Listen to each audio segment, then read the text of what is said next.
ဘောင်းဒီဒီပဲနဲ့မှာ BGP ပေါက်ရှိနေရတော့တင်ထားပြီခေါ်တော့ ENGRB တဲ့ကိုဆက်ပြီး BGP လုပ်ထားတယ်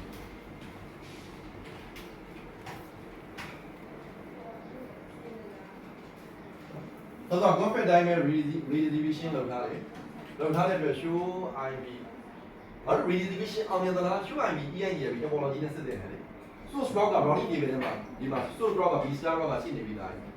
ကျွန်တော်တို့ route map selection တွေ redistribution တွေအောင်မြင်ရင် ENGRB topology table တွေကို quest 0 select 0လောက်မှာပေါ်လာအောင်တွေ့လား redistribution ဒါမှမဟုတ်ဒီပြပါမှာက source block ဒီ S star block မဟုတ်ပုံမှန်တိုင်းမှာ redistribute static ထည့်ကြည့်ပါလားပေါ်လာဘူး source protocol က static မဟုတ်ရဲ့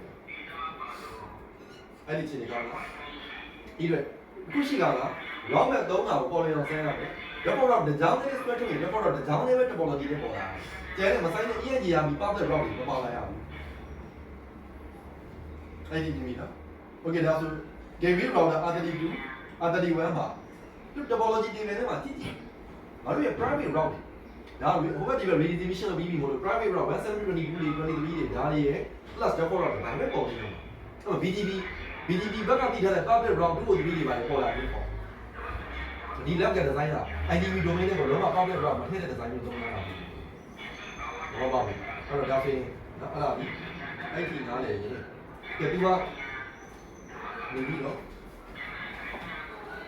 ဒီကောင်က R31 ကဒီ default injection အောင်ပြီဒီပါလည်းပဲ quasi 0/0 default injection အောင်ပြီဆိုရင်